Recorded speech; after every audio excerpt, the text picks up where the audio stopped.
Minha amiga tinha que ser sempre melhor que eu.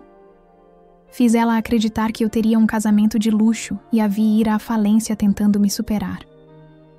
O cheiro de café caro e bolo de amêndoas pairava no ar, mas tudo que eu sentia era o gosto metálico da ansiedade na boca. Do outro lado da pequena mesa de mármore, Amanda girava a aliança de noivado no dedo, um diamante tão grande que parecia gritar. O anel dela, o que ela tinha conseguido em menos de 2 meses. Eu simplesmente não consigo decidir entre a renda belga ou a italiana para a barra do vestido, disse ela, com um suspiro que era pura performance. O estilista, coitado, disse que nunca trabalhou com uma noiva tão detalhista. Mas eu penso que, para um evento como o nosso, cada detalhe conta, não é? Eu apenas assenti, levando a xícara aos lábios. Minhas mãos estavam firmes. Por fora, eu era a imagem da calma, a amiga que ouvia pacientemente. Por dentro, meu estômago era um nó de desprezo e triunfo. O nosso evento, como ela dizia, era uma corrida em que só ela sabia que estava competindo. E estava perdendo, mesmo sem saber. E você, querida? Ela continuou, inclinando-se para a frente, os olhos brilhando com aquela curiosidade predatória que eu conhecia desde os nossos 6 anos de idade, quando ela trocou o lanche dela pelo meu, só porque o meu pão tinha um formato de estrela.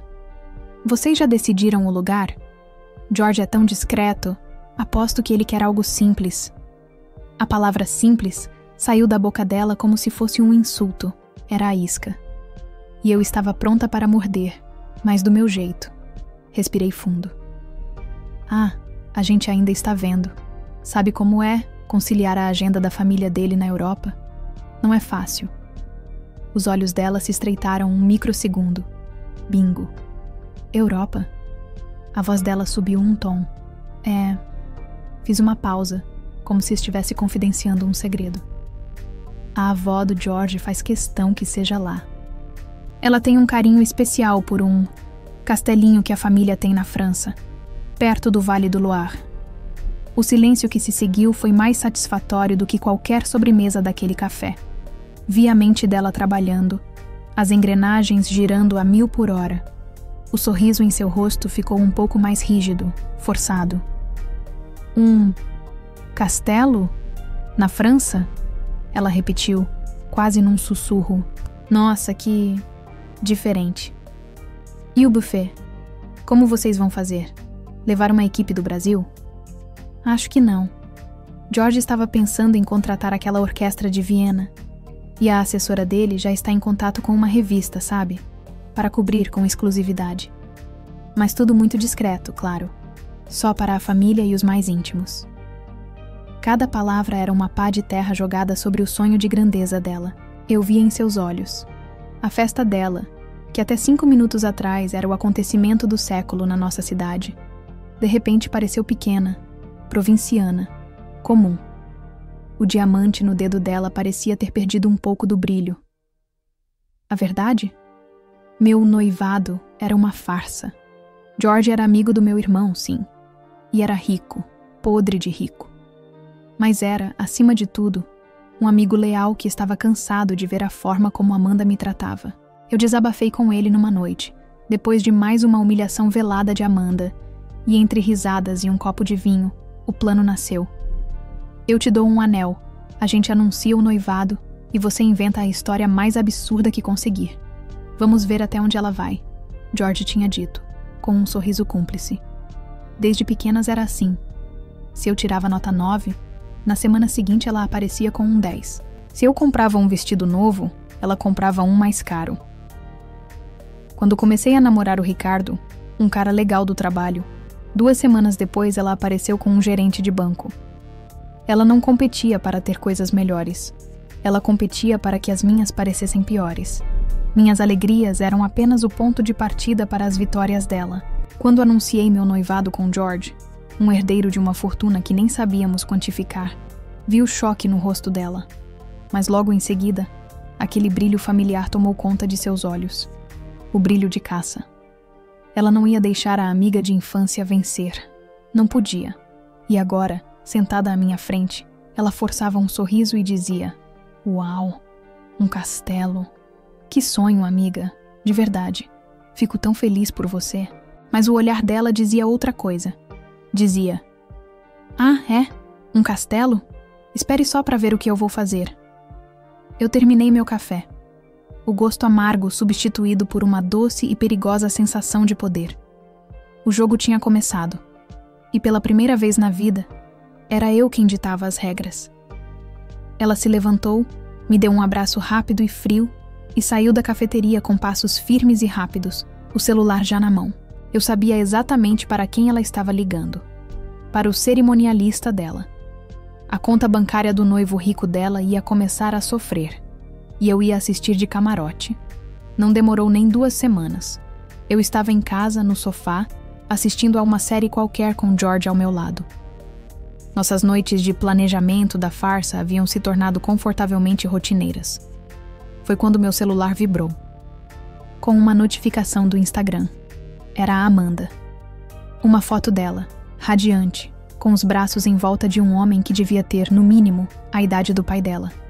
Cabelos grisalhos penteados para trás, um relógio de ouro no pulso e um sorriso contido, quase cansado. A legenda gritava em letras garrafais. Eu disse sim. O amor não tem idade, não tem hora. Ele simplesmente acontece. Mal posso esperar para passar o resto da minha vida ao seu lado, meu Alfredo. Rumo ao casamento do ano. Não acredito, eu disse, mostrando o celular para George. Ele pegou o aparelho, deu um zoom na foto e soltou uma gargalhada. Senhor Alfredo? Ela arrumou um noivo em 15 dias? Essa mulher é uma máquina. Ele parece o avô perdido dela. Ele é dono de metade dos imóveis comerciais do centro, George. Ele não é o noivo, é o patrocinador. E o patrocinador parece exausto, ele comentou, devolvendo o celular. E agora? Qual o próximo passo do nosso plano mirabolante, noiva? Agora? Eu sorri, sentindo um calafrio percorrer minha espinha. Agora a gente espera. Ela vai fazer todo o trabalho sozinha. E ela fez.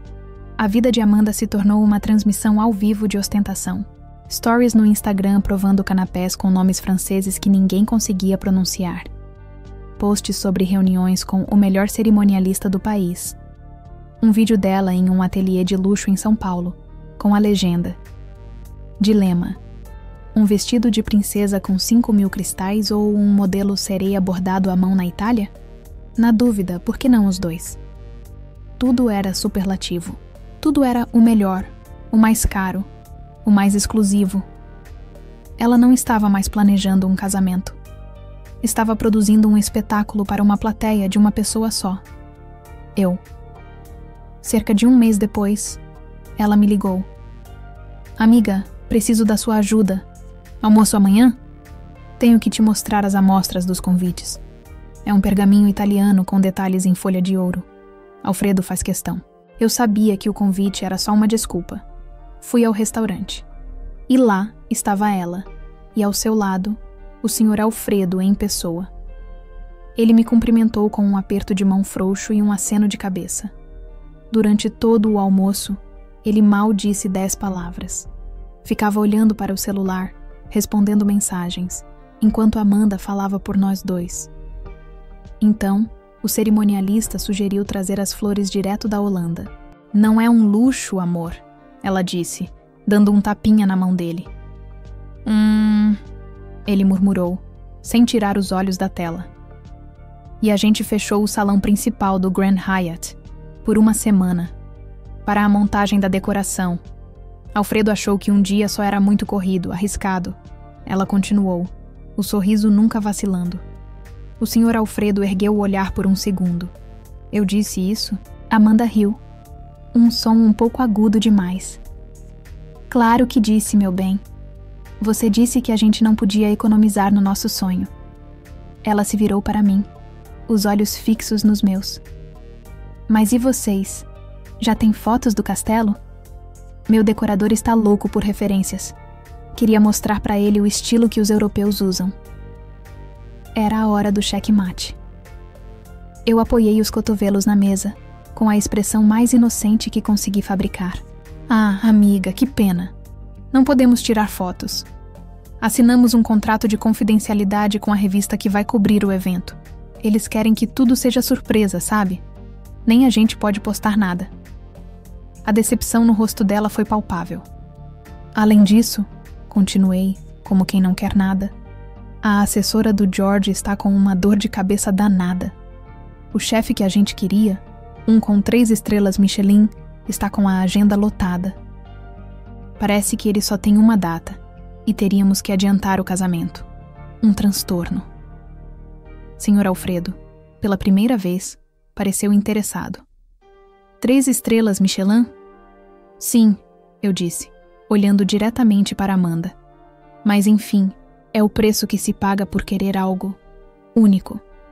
A semente estava plantada. Naquela noite, recebi uma mensagem de texto dela às 2 da manhã. Era um print da página de um chefe de cozinha famoso, um brasileiro radicado na França. A mensagem abaixo dizia: "O que você acha dele?" O cerimonialista disse que consegue trazer. O cachê é uma fortuna, mas o Alfredo disse que nosso casamento merece. Eu apenas visualizei e não respondi. A loucura atingiu o ápice uma semana depois. Meu irmão, que é amigo de um dos gerentes do Grand Hyatt, me ligou. "Laura, não sei que tipo de voodoo você fez, mas a sua amiga pirou de vez", ele disse, a voz entre chocada e divertida. "O que ela fez agora?" perguntei, o coração acelerando. Ela não só alugou o salão principal por uma semana. Ela pagou uma taxa extra, um valor absurdo, para garantir exclusividade total do hotel.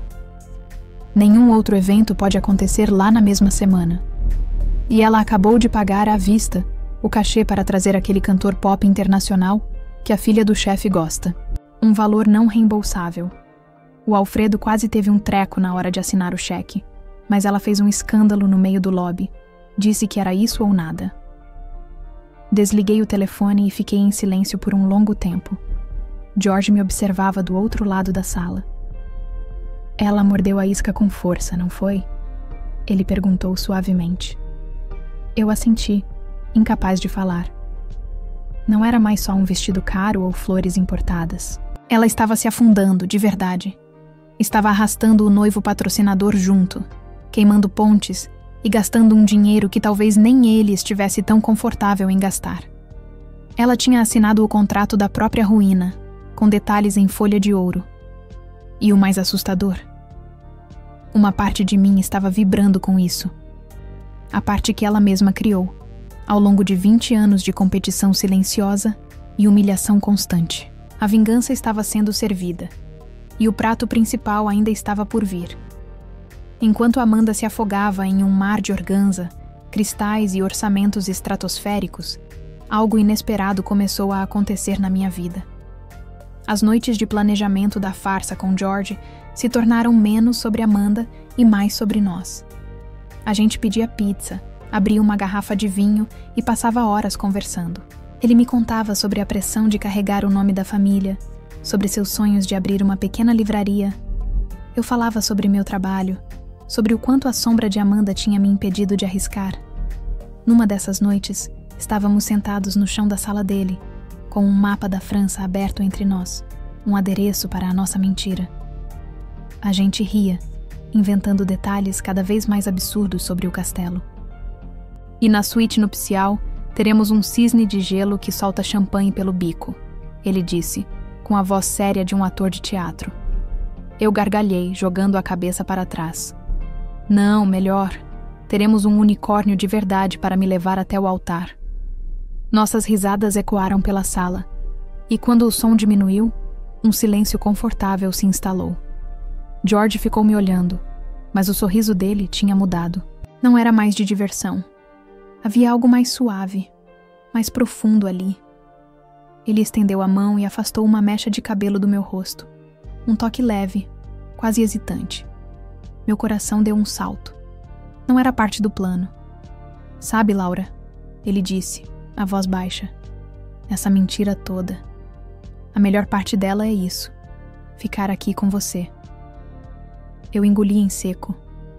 O ar ficou denso. todo o barulho da minha vingança, toda a satisfação que eu sentia.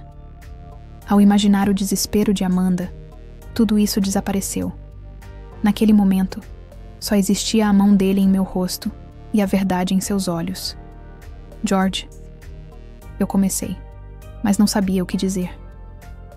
E se a gente fizesse de verdade? Ele me interrompeu, como se lesse minha mente.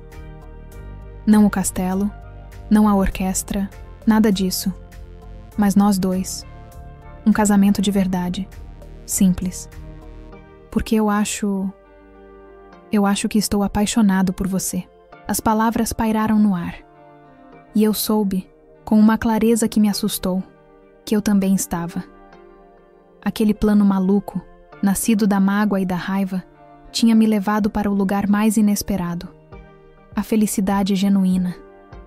Toda a energia que eu gastava monitorando Amanda, me comparando a ela, de repente pareceu um desperdício colossal. Sim, eu sussurrei, sentindo as lágrimas brotarem nos meus olhos. Eu quero. De verdade. Decidimos fazer tudo ao contrário do que tínhamos inventado. Sem alarde, sem show. 3 semanas depois, estávamos no pequeno sítio que a família de George tinha no interior. Eram umas 30 pessoas, no máximo. Meu irmão, meus pais, a família dele e um punhado de amigos que eram como irmãos para nós. Meu vestido não era de um estilista italiano, mas um modelo simples, de linho, que comprei em uma lojinha local. Não havia orquestra de Viena, mas um amigo nosso tocando violão enquanto eu caminhava pela grama. A cerimônia foi embaixo de uma mangueira enorme, com o sol do fim de tarde filtrando pelas folhas. Em vez de um buffet com nomes complicados, fizemos um churrasco farto com cerveja gelada e caipirinha. Eu me casei com o homem que eu amava, rodeada de gente que nos amava. As risadas eram de verdade. Os abraços eram apertados e demorados. Naquele dia, eu não pensei em Amanda uma única vez. Eu estava em paz. Estava feliz. Uma felicidade tão calma e sólida que não precisava de plateia. 2 dias depois, postei uma única foto. Uma imagem que um amigo tirou, onde George e eu estávamos com as testas coladas, sorrindo um para o outro, a luz dourada do sol nos envolvendo. A legenda era curta. Para sempre. Meu celular ficou em silêncio por quase um dia inteiro. Eu sabia que ela tinha visto. Eu podia imaginá-la do outro lado, olhando para aquela foto simples, tentando processar. A ligação veio na noite seguinte. Atendi no segundo toque. Alô? Eu disse. Silêncio. Eu ouvia apenas a respiração dela, rápida e superficial. Laura? A voz dela soou estranha, um fio. Que foto é essa? Eu me casei, Amanda. Respondi com a voz calma. No fim de semana. Mais silêncio. Um silêncio pesado, carregado de confusão. E então, a pergunta que selou o destino dela. Onde? Ela perguntou, a voz quase um sussurro. No castelo? Você não me chamou? Fechei os olhos. A parte vingativa de mim se preparou para o golpe final. A parte feliz e em paz apenas disse a verdade. Não teve castelo, Amanda. Foi no campo, aqui perto, só para a família. Do outro lado da linha, o som que ouvi não foi de raiva. Foi um arquejo, um som agudo e cortado, como se alguém tivesse levado um soco no estômago e perdido todo o ar. O som de um mundo inteiro desabando. O som da ficha caindo. Uma queda de quilômetros de altura até o fundo do poço que ela mesma cavou. E então, a linha ficou muda. Depois daquela ligação, o silêncio de Amanda foi absoluto. Ela não me ligou de volta, não mandou mensagem, não apareceu na minha porta. Ela simplesmente desapareceu. Mas o mundo é pequeno, e as notícias, especialmente as ruins, viajam rápido. Foi meu irmão quem me contou primeiro. Ele soube por um amigo em comum que o Sr. Alfredo tinha terminado tudo no dia seguinte à minha postagem. Aparentemente, a revelação de que o casamento no castelo era uma farsa simples e rústica foi a gota d'água para ele. Ele se sentiu enganado, usado, um caixa eletrônico para uma competição delirante. O noivado foi desfeito, E com ele, o fluxo de dinheiro. Fiquei sabendo que ele estava tentando reaver o que podia, mas os depósitos não reembolsáveis, o cachê do cantor, o aluguel do salão, tudo isso tinha virado pó, um prejuízo milionário. As provas da derrocada de Amanda começaram a aparecer online. Primeiro, vi uma de suas bolsas de grife. Uma que ela fez questão de me mostrar um dia, em um site de artigos de luxo usados. Depois, outra. E mais outra. Por fim, o carro dela, um modelo esportivo branco que ela adorava exibir, apareceu à venda em um grupo de classificados. A legenda dizia apenas: excelente estado, motivo da venda, viagem. Eu sabia que não havia viagem alguma. Havia apenas dívidas. O espetáculo tinha acabado, e agora alguém precisava pagar a conta. Eu não sentia a explosão de alegria que imaginei que sentiria. Ao lado de George, construindo uma vida real, com problemas reais e alegrias simples, a vitória sobre Amanda parecia vazia. A minha felicidade não dependia mais da infelicidade dela. E essa foi a revelação mais libertadora de todas. Meses se passaram. O outono chegou, e a vida seguiu seu curso tranquilo. Numa manhã de sábado, entrei em uma padaria perto de casa para comprar pão. E lá estava ela, na fila do caixa. Por um instante, eu quase não a reconheci. O cabelo, antes sempre perfeitamente escovado, estava preso em um coque simples. O rosto, sem a maquiagem impecável de sempre, parecia mais jovem e terrivelmente cansado. Ela usava um jeans comum e uma camiseta cinza, sem nenhuma marca visível. Nossos olhares se cruzaram por um segundo. Vi um flash de pânico em seus olhos, seguido por uma onda de vergonha que a fez corar violentamente.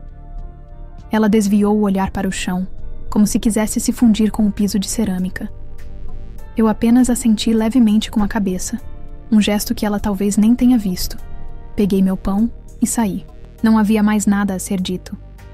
A guerra tinha terminado sem um único tiro, e a rendição estava ali, naqueles ombros encolhidos, e naquele olhar que não conseguia sustentar o meu. Naquela noite, contei a George que a tinha visto. Estávamos na pequena varanda do nosso apartamento, cuidando de uns vasos de tempero que tínhamos comprado. "E como você se sentiu?" Ele perguntou, afofando a terra em um vaso de manjericão. Eu parei e pensei por um momento, observando minhas mãos sujas de terra. Eu não senti nada, nem pena nem alegria. Apenas... fim. Acabou, George.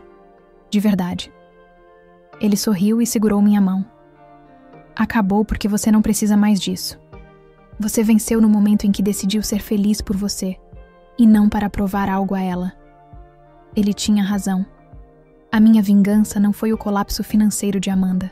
A minha vingança foi a minha paz. Foi acordar ao lado do homem que eu amo. Foi o cheiro do café que ele passa de manhã. Foi o silêncio confortável que compartilhamos. Foi descobrir que a minha vida não precisava ser medida pela régua de ninguém. Eu não sei o que aconteceu com Amanda depois daquele dia. Ouvi dizer que ela se mudou para a cidade dos pais, que arrumou um emprego normal, numa loja ou escritório. Ela parou de postar nas redes sociais. Pela primeira vez em mais de 20 anos, ela não estava mais tentando ser melhor do que eu. Ela estava apenas vivendo. E eu também. Livre da sombra da competição, livre da necessidade de aprovação, livre do peso de uma amizade que era uma disputa constante. Meu casamento não foi em um castelo na França. Não teve cobertura de revista nem orquestra. Mas foi real. E no final das contas, percebi que construir uma felicidade real, por mais simples que seja, é um luxo que dinheiro nenhum no mundo pode comprar. E essa é a única vitória que realmente importa.